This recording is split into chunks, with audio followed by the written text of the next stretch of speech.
Nice sized piece of petrified wood. Just wandered around when this creature caught my eye. It's a pretty little bit of common opal. I don't really see any. Well, there's a tiny bit of color play in that. Not much. It really doesn't show very well on camera, but I mean you can just barely catch that, but that Australian stuff, you know, that color play will show immediately on camera, but this stuff, you know, it's kind of white and milky, and if you catch it at just the right angle, you might catch a play of light in it. There's not much fire in it, but, you know, this is what common opal is. Cool stuff, but, you know, ultimately, we throw stuff like that in the tumbler, and, you know, every now and then we get lucky. It's like buying a lotto ticket. Something interesting. You can see that every day. Oh, cool. It's kind of like some kind of earth technique studying poppies or something. That's just pretty. You can see it almost looks like layered floral forms. That's kind of cool. Wow. What's the back look like?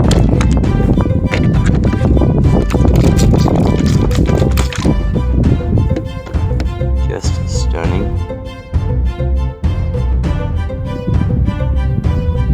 Oh yeah.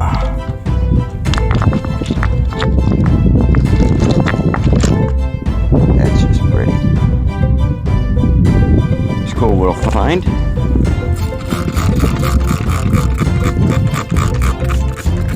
Almost never find a limb. No, it's not a limb, but they're weird and some kind of petrified wood. So let's see what we can figure out.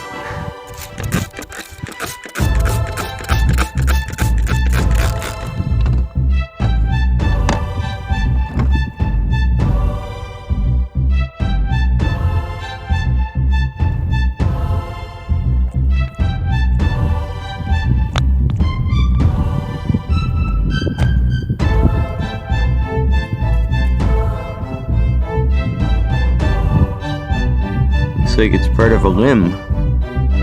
Some part of a limb.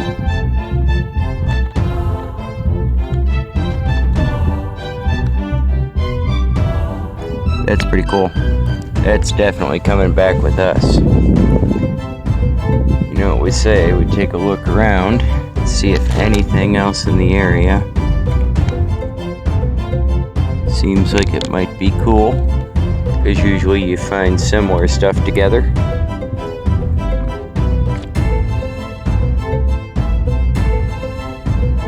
See anything in the immediate area, but that doesn't mean much. There's a pudding stone there, so maybe that satisfies that little rule of thumb, if it is one.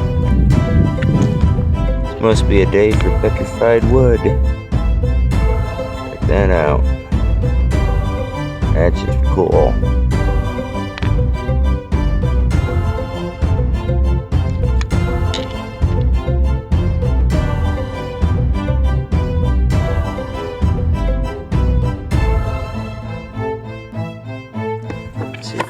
That wet for you. There we go.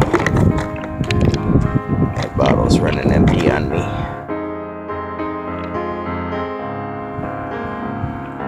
That's pretty nice.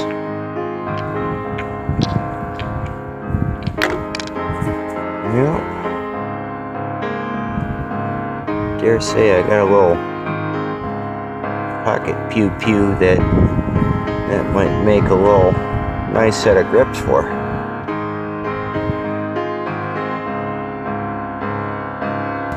Been roaming around for the past half hour or so, just really picking up this really super cool petrified wood. Just pieces of it everywhere. It's really nice, pretty stuff. It's colorful. It's got really nice patterning to it. That should tumble up pretty nicely. Some stuff here. A little piece of jasper. Just kind of. That's another one of those kind of stones that you could kind of carve up, put a design in it, and make a pendant out of it. There's enough width here that you can carve a channel, do one of those invisible mounts. Like carve some sort of, Asian figurative design or, something Celtic on it. But they polish up and they get this really interesting sort of caramel brown with stripes of dark red running through it. It's an interesting stone when it cleans up and polishes up.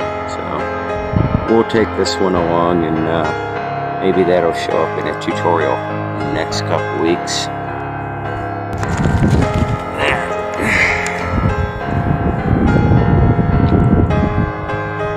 That is a cool find. Check out that color.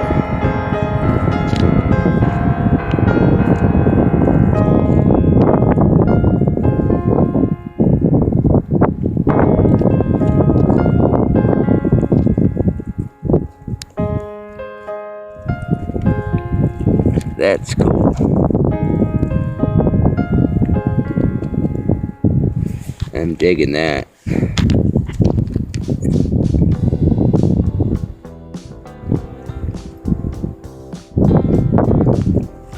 That's pretty nice. We're going to keep that one. There's a real tiny little agate. It's cute. Just remember, it's not how big your agate is, it's how well you polish it. This really cool petrified wood is just showing up everywhere down here. It's amazing stuff. The grain detail is just really super cool. We've already picked up a bunch and I just don't want to pick up any more. I've got more than enough for a whole tumble. Wandering around and found another little piece of petrified wood. This one's pretty cool. A little fracture-y.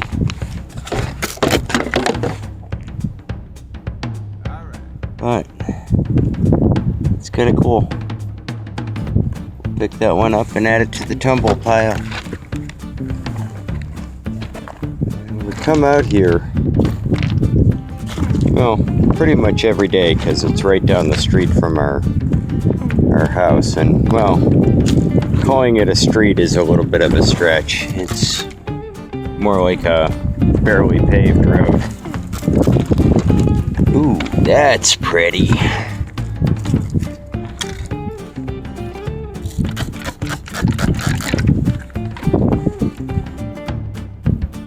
That's really cool.